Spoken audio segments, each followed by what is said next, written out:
Bonjour et bienvenue, on me demande souvent quel volume il faut expirer, quel rythme respiratoire il faut adopter, du 2 temps, du 3 temps, du 4 temps. La question qu'il faut se poser, c'est quel est ton facteur limitant prioritaire. Qu'est-ce que ça veut dire? Exemple avec le haut niveau, leur facteur limitant, il n'est pas du tout technique parce qu'ils savent forcément nager, ils savent passer à travers l'eau, ils savent prendre appui sur l'eau. Leur facteur limitant, il va être au niveau de l'expulsion du CO2 et éventuellement au niveau musculaire. A l'inverse, le facteur limitant d'un débutant, il va être exclusivement technique, ça va être sur sa capacité à se positionner à l'horizontale dans l'eau et sa capacité à comprendre ce qu'est l'expiration tête dans l'eau pour pouvoir inspirer ensuite tête en dehors de l'eau. Donc en gros, le débutant au début, il se concentre sur sa posture dans l'eau, donc sans trop inspirer, et sur son expiration, et ensuite il viendra sur l'inspiration. Le nageur de haut niveau, il va se concentrer sur son expiration parce que quand on regarde ce qui se passe sur les images sous l'eau, on voit qu'ils sont tous en deux temps, en tout cas sur du 200, 400, 800, 1500 et plus. Il bloque souvent le premier mouvement où il souffle très peu d'air et sur le deuxième avant l'inspiration, c'est là où tout l'air va sortir, où tout l'air va être expulsé pour justement expulser le dioxyde de carbone et être capable aussi d'accélérer un peu plus intensément l'eau sur ce mouvement avant l'inspiration. Donc le débutant au début il souffle pas du tout, le nageur de haut niveau il souffle beaucoup, il expire beaucoup d'air. Donc entre ces deux extrêmes on a la plupart des gens, si aujourd'hui tu es à 2,15 ou 2,30 en moyenne par 100 mètres ou un peu plus, ton facteur limitant il va pas être sur l'expiration, tu vas forcément devoir expirer de l'air, mais surtout pas tout, ou en tout cas surtout pas autant qu'un nageur de haut niveau en termes de pourcentage de ta capacité pulmonaire tout simplement. Il va falloir que tu souffles pour inspirer forcément derrière, mais il va falloir que tu souffles ce que tu es capable d'inspirer. C'est ça qui va être super important, parce que si tu souffles trop, tu vas mettre très longtemps la tête en dehors de l'eau, et du coup, c'est là où tu vas perdre toute ta vitesse, et tu vas t'enfoncer dans l'eau, tu vas pas réussir en fait à repartir derrière sur un mouvement propulsif, ou en tout cas le plus propulsif que tu peux faire à ce niveau-là. Ça veut dire quoi? Ça veut dire que ton autre facteur limitant au niveau technique, ça va être sur ta capacité à accélérer l'eau vers l'arrière pour avancer vers l'avant. Donc ta capacité à pousser de l'eau en direction de tes pieds. Donc ça, c'est le facteur limitant au niveau de la propulsion. Et ton facteur limitant en termes de posture, il va être sur ta capacité à garder ton alignement, parce que forcément, tu auras déjà un alignement sur du 2,15, 2,30, ou même plus en moyenne par 100 mètres, mais il va être sur ta capacité à garder cet alignement malgré le roulis, malgré la rotation, où il va falloir se mettre de plus en plus sur la tranche. Tu ne seras pas forcément à 90 degrés comme je le recommande. La meilleure posture, la meilleure position dans l'eau pour que l'eau s'écoule facilement, en tout cas plus facilement sur ton corps, pour baisser les freins au maximum, mais tu iras vers les 70, 75, peut-être 80 degrés déjà à ce moment-là. Ensuite, plus tu vas nager vite, plus ton roulis, en fait, il va s'augmenter. Il va aller vers les 80, 85, peut-être même vers les 90. Il faut vraiment y aller progressivement. Il ne faut pas chercher le 90 degrés à tout prix. Il faut juste chercher à progresser petit à petit en gardant son alignement. Et donc petit à petit, quand tu vas arriver sur du 2 minutes, du 1,45, ce qui va se passer, c'est que tu vas expulser, expirer un peu plus d'air. Et que si avant tu étais sur du 3 ou du 4 temps quand tu étais à 2,30, et ben là ça va passer normalement sur du 3 temps, peut-être certains sur du 3,2, mais l'idée ça va être ça parce que le facteur limitant il sera toujours pas sur l'expiration, sur ta capacité à expulser le CO2. Là, ton facteur limitant il sera sur l'orientation de tes surfaces d'appui, donc ça veut dire quoi? Ça veut dire chercher à prendre de l'eau, le coude relativement haut, pour orienter ta main et ton avant-bras perpendiculaires à la surface de l'eau, et donc ensuite continuer de faire ce que tu avais fait juste avant, pousser l'eau en direction des pieds et toujours en accélération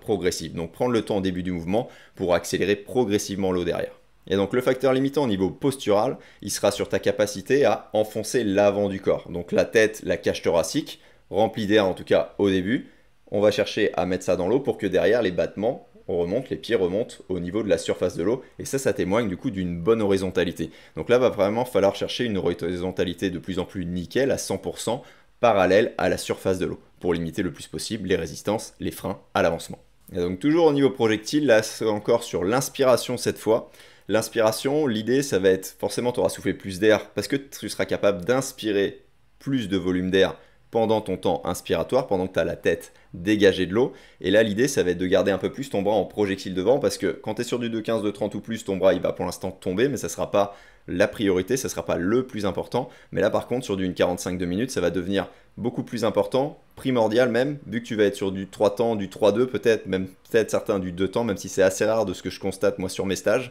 Là, va falloir être capable de garder le bras un peu plus en projectile, donc devant, ok, aligné avec l'épaule, parallèle encore une fois à la surface de l'eau, pour pouvoir te réaccélérer derrière. Parce que l'inspiration, c'est une perte de vitesse. Donc forcément, il faut être bien placé de la tête aux pieds, il faut être bien aligné, il faut être capable de rester sur la tranche, garder son équilibre malgré l'inspiration. Et pendant cette perte de vitesse, du coup, va falloir derrière réenchaîner sur un mouvement propulsif pour te réaccélérer et donc te redonner de la vitesse. Parce que quoi qu'il arrive, chaque mouvement, c'est s'accélérer, se freiner,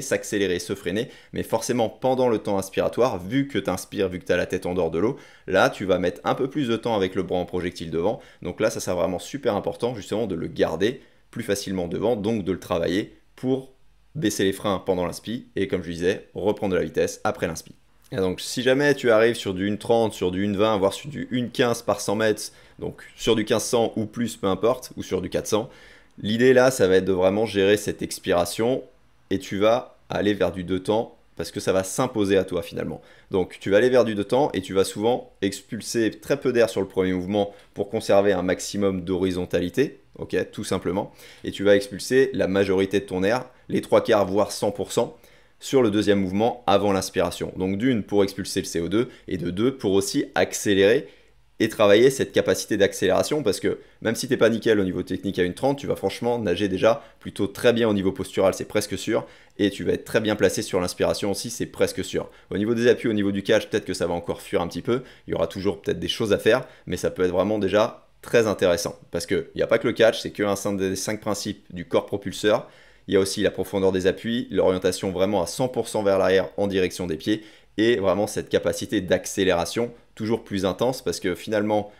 plus on progresse entre le débutant et le nageur de haut niveau, encore une fois, le débutant va mettre très longtemps à se propulser et très peu de temps à glisser. Le nageur de haut niveau, il va mettre très peu de temps à se propulser, ça va aller vraiment très très vite, en 5 dixièmes de seconde, voire moins, et il va mettre, entre guillemets, très longtemps à glisser en termes de temps, en termes de ratio entre les deux. Et vu qu'arrivé sur ces chronos de 1,30, de 1,15 ou même de moins, ton facteur limitant il sera sur ton expiration, là ça devient intéressant de travailler une expiration où tu souffles plus d'air que ce que tu as besoin de souffler ou que ce que tu peux derrière inspirer. En gros, de te mettre à travailler tes muscles expiratoires un peu plus intensément, un peu plus fortement, en allant plus loin dans ton expiration, donc notamment sur ce deuxième mouvement. Ce que tu peux faire aussi pour aller plus loin dans l'expiration, ça va être de travailler en expiration continue et contrôlée sur le plus de mouvements possible. On parle souvent de 3, 5, 7, mais on peut aller très loin, on peut aller sur du 5, 7, 9, et surtout en soufflant, parce que c'est ça qui va être important, tête dans l'eau, soufflant longtemps, en expulsant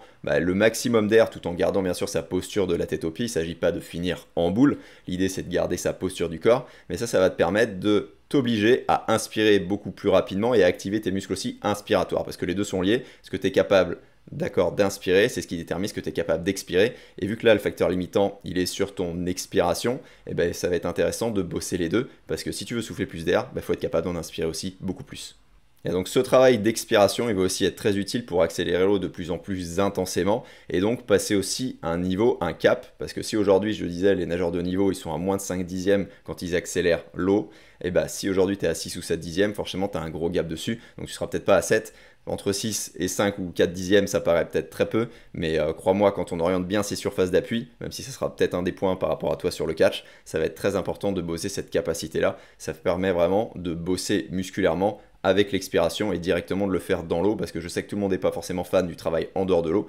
Le travail aux élastiques permet vraiment d'accélérer cette progression, d'accord, en bossant aussi bien techniquement que sur l'accélération. Bien sûr, il y a d'autres choses aussi en salle de musculation. Juste à se tirer sur une barre, faire des tractions, c'est très simple, mais c'est vraiment très très efficace pour réussir à augmenter sa puissance musculaire, qui est le rapport entre la force et la vitesse. Donc là, sur les tractions, on peut être un peu plus sur le travail force. Dans l'eau, on va être plus sur le travail vitesse, que j'appelle du coup accélération, parce que dans l'eau, il faut pousser l'eau de manière progressive, comme je disais déjà. Donc finalement, ce qu'il faut regarder, c'est pas forcément les chronos, c'est ton niveau d'organisation technique, et c'est ce que je fais sur mes analyses à chaque stage, donc sur plusieurs centaines de personnes chaque année, parce que les chronos de ce que je constate varient forcément en fonction des qualités, ça tu le sais, physiologiques, musculaires, en fonction de ta morpho-anatomie. En gros, si tu as des grandes mains et des grands avant-bras, forcément ça aide pour nager plus vite, mais par contre, ce qui change pas, c'est d'où tu passes techniquement, là où tu pars de débutant avec plein de battements de jambes où ça t'essouffle très vite et tu nages avec les pieds au fond de la piscine, tu sais pas souffler dans l'eau,